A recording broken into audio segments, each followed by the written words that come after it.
मैं राम सुरेश सिंह वंदना शिक्षण संस्थान कुंडवा चैनपुर से वर्ग दशम के लिए आज रेखा गणित अर्थात ज्यामिति का तीसरा घंटी लेकर उपस्थित हूँ, अर्थात तीसरा भाग। इससे पहले भाग 2 में हमने आप सभी को पाइथागोरस प्रमेय और पाइथागोरस विलोम प्रमेय को इसी तरह से बनाया था। आज फिर उसी तरह से तुलनात्मक विधि से एक ही साथ थेल्स प्रमेय और थेल्स विलोम प्रमेय अर्थात थेल्स प्रमेय का उल्टा प्रमेय आपको दोनों एक साथ ही तुलनात्मक विधि से सिद्ध करके बतलाऊंगा, ताकि आपको यह कभी भूल नहीं हो कि थेल्स प्रमेय पूछे तो विलोम लिखा जाए, विलोम पूछे तो थेल्स लिखा जाए। इसलिए प्रिय बच्चे आप सभी ध्यान देंगे, इधर जो क्वेश्चन 3 में है मेरा आज तीसरा प्रमेय है और यह जो है चौथा प्रमेय का क्वेश्चन है। कहता है क्वेश्चन सिद्ध करे कि किसी त्रिभुज की एक भुजा के समानांतर खींची गई रेखा त्रिभुज के अन्य दो भुजाओं को समान अनुपात में बांटती है, या आधारभूत अनुपातिकता के प्रमेय को सिद्ध करे या थेल्स प्रमेय को सिद्ध करे।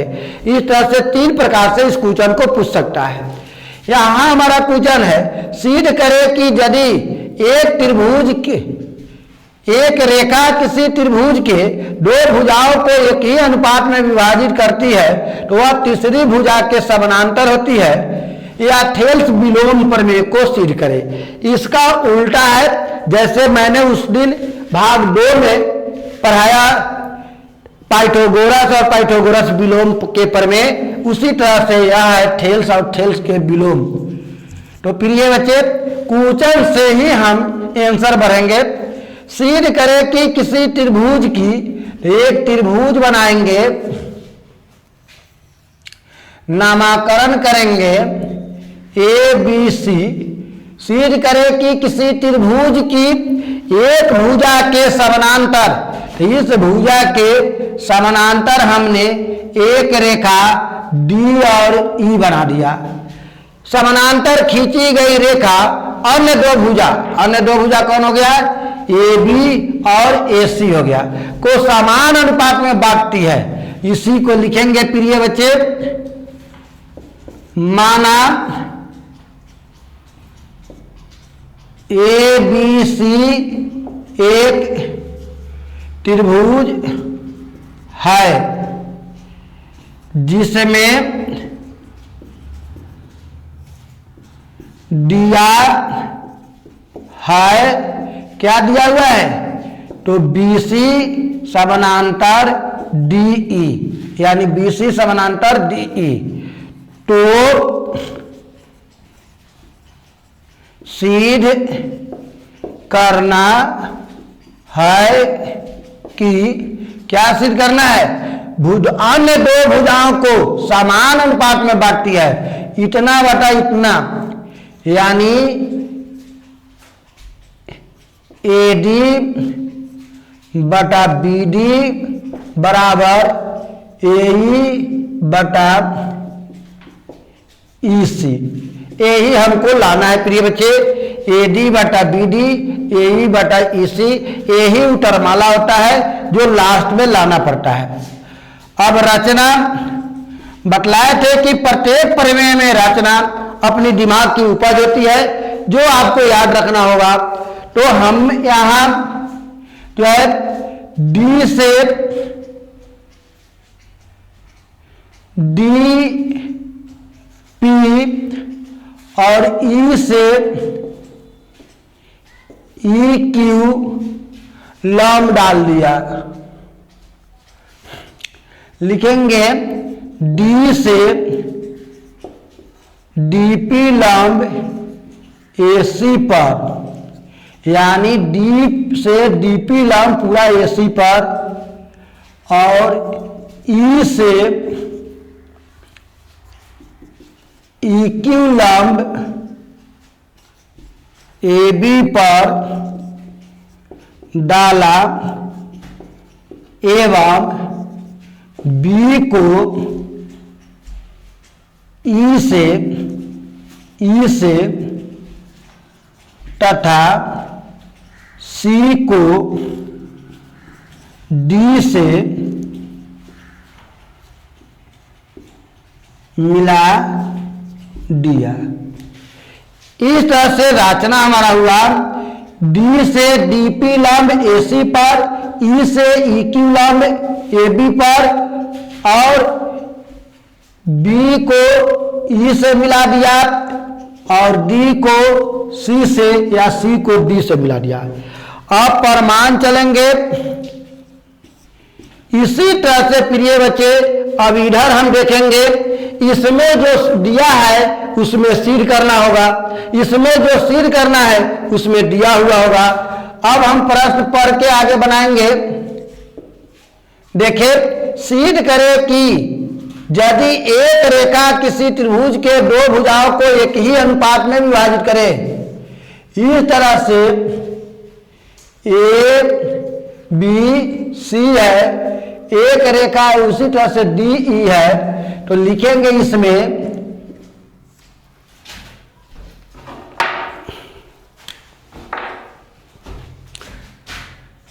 माना ए बी सी एक त्रिभुज है जिसमें दिया है। अब जो क्या दिया है तो एक ही अनुपात में बांटती है, इसके अनुपात ई दिया है, यानी ए डी बटा बी डी बराबर ए ई बटा सी ई। इसमें जो सीड करना है वो इसमें दिया है। अब इसमें है तो वह तीसरी भुजा के समानांतर होगी, तो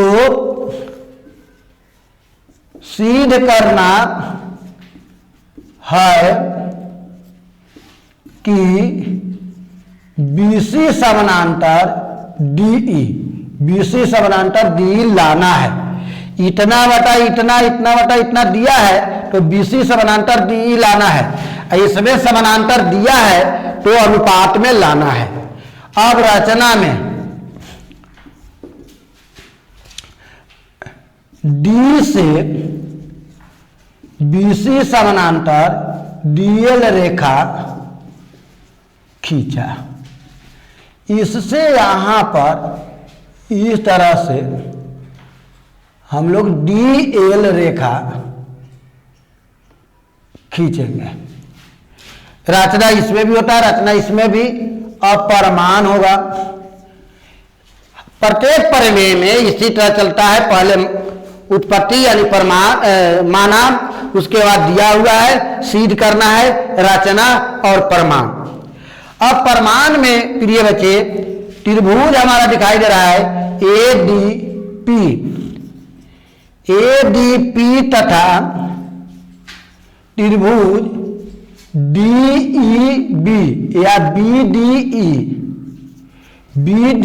ई में, या अर्थात प्रिय बच्चे ए डी ई उपरका में और बी ई डी, इस तरह से आपको फोटो दिखलाई दे रहा है, एक ऐसे और ऐसे है, अर्थात इस तरह से आपको फोटो दिखलाई दे रहा होगा। ए हुआ, बी हुआ, ई हुआ और डी हुआ। यही मैं चल रहा हूं ए डी ई और बी ई डी में। इसमें लंब जो है यह है जो है ई क्यू। तो ए डी पी तथा बी डी ई में एरिया त्रिभुज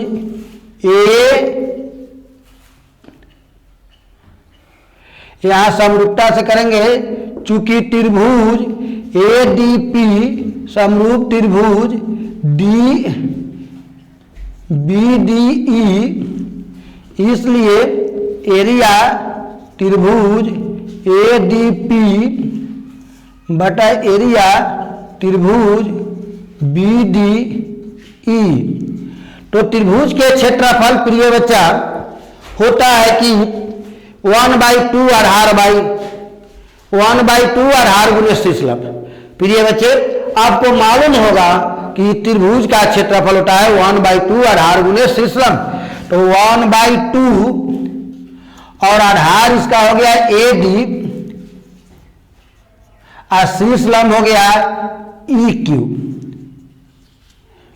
बटा इस त्रिभुज का 1/2 आधार हो जाएगा BD और शीर्ष लंब वही होगा EQ। इस तरह से हम इसको एक मान लेंगे। अब त्रिभुज अब इधर में देखिए उसी तरह से इस तरह से त्रिभुज है, ये है, डी है, ई है, सी है। तो ADE त्रिभुज ADE तथा त्रिभुज CDE में एरिया त्रिभुज ADE बटा एरिया त्रिभुज CDE 1/2 आधार हो गया इसका यहाँ AE और शीर्ष लंब इस पर है, इधर से डाला हुआ DP। तो DP बटा 1/2 जो है आधार हो जाएगा इसका वही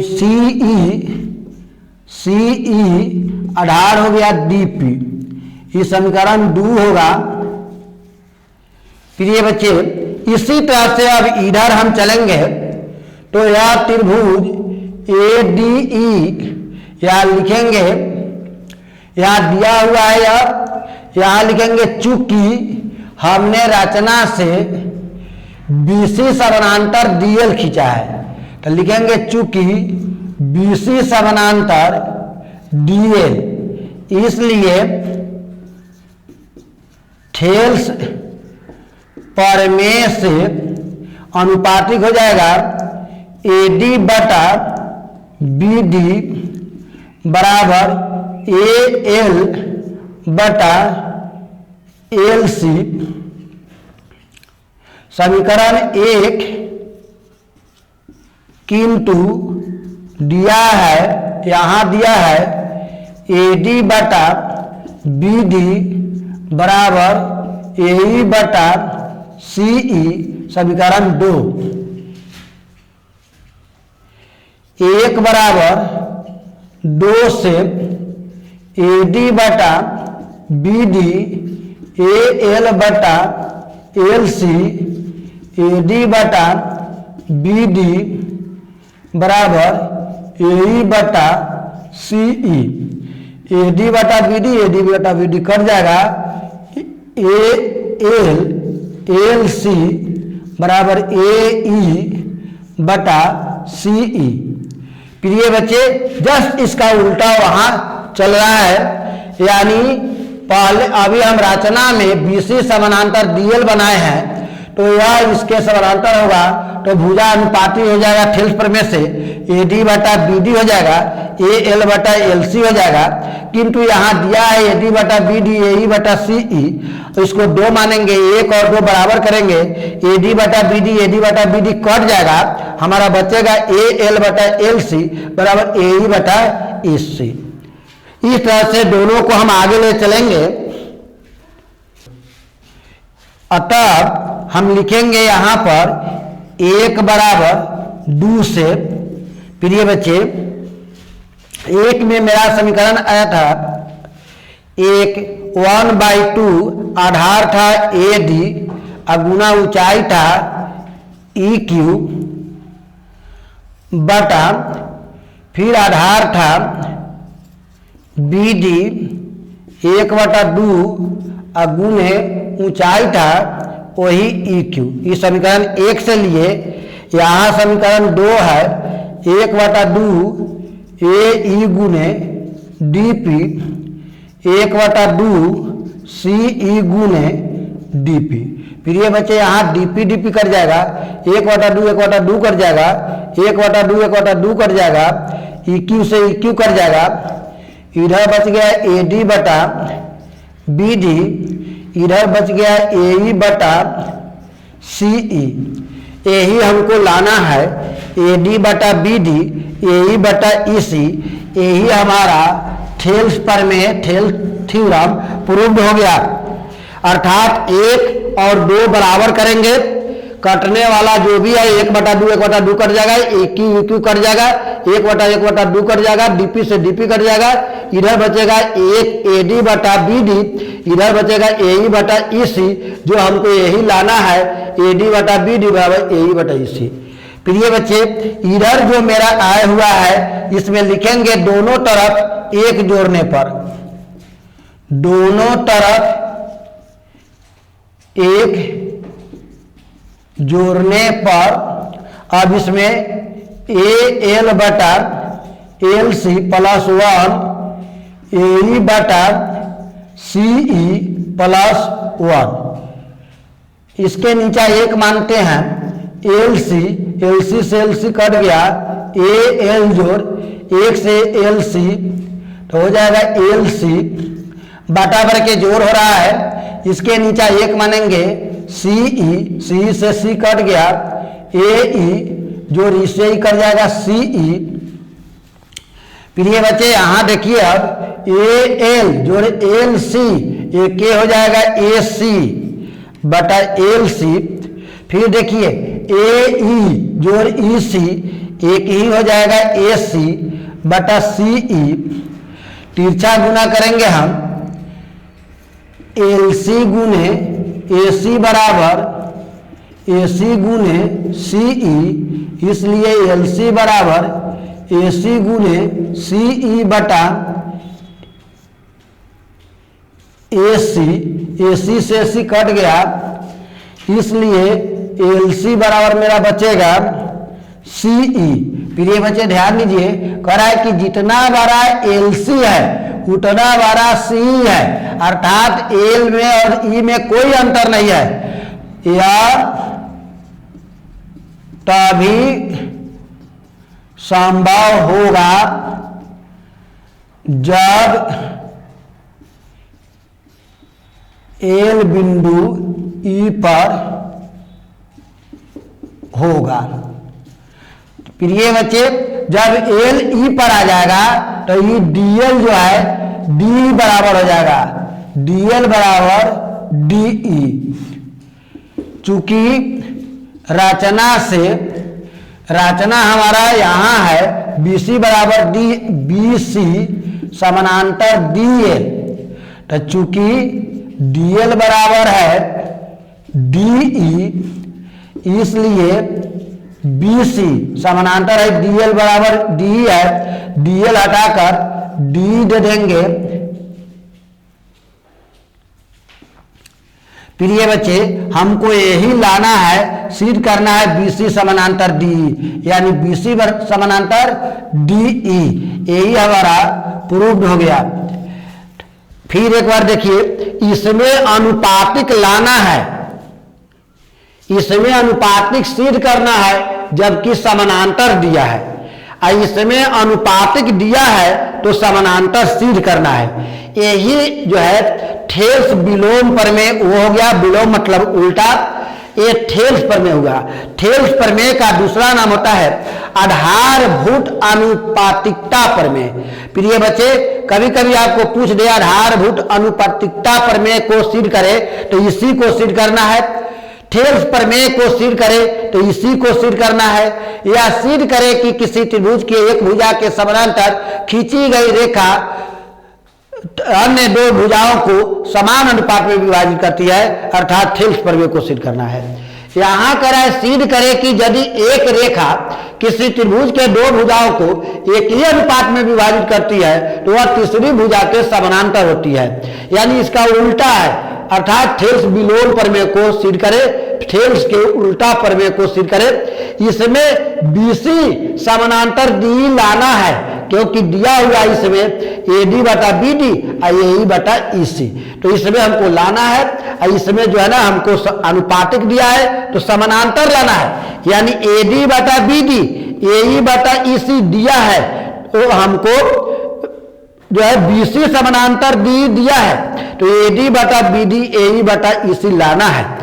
इसमें एडी बटा बीडी और एई बटा ईसी यहां दिया है, तो बीसी समानांतर डी लाना है। प्रिय बच्चे, आज मैं 2 प्रमेय यानी थेल्स और थेल्स विलोम प्रमेय पढ़ाया। इससे पहले भाग 2 में आप देखेंगे, अगर नहीं पढ़े हैं तो उसमें पाइथागोरस और पाइथागोरस विलोम प्रमेय भाग 2 में पढ़ाए हैं। इस तरह से भाग 2 में 2 प्रमेय, भाग 3 में 2 प्रमेय, यानी 4 प्रमेय आपकी पढ़ाई हो गई। और चारों प्रमेय जो है शिरोमणि है, VBI है। इस 4 को ही आप अगर याद कर ले तो लगभग आपको एक जो है प्रमेय मिलने की प्रबल संभावना होगी। वैसे जो है ना 11-12 प्रमेय पढ़ाए जाएंगे थ्योरम, तो जो है इसके बाद वाले भाग 3 में भी हम थ्योरम लेके आएंगे। अर्थात रेखा गणित सुधेगा, बीज गणित सुध चुका है, 13 दिन की घंटी में बीज गणित सुधा है, या भी 10-11 दिन के घंटी में रेखा गणित सुधेगा। उसके बाद फिर हम बारी बारी से प्रत्येक गणित को सुधाएंगे। 10वीं वर्ग के बच्चे अगर ठीक से पढ़ेंगे तो श्योर है कि आपकी सफलता बहुत अच्छा मिलेगा। और फिर आप हमें मैसेज कर स्वयं बतलाएंगे कि सर आपके ऑनलाइन से हमको ऐसा लाभ मिला। तो अगर अच्छा लगता हो, समझ में आता हो तो सब्सक्राइब करें, दोस्तों में शेयर करें, और कहीं भी अगर दिक्कत हो तो मैसेज करें 99-397-18-416 पर, या कमेंट बॉक्स में जाकर अपना मैसेज दे। हम आपके जो भी कठिनाई होगी उसको दूर करेंगे। जय हिंद।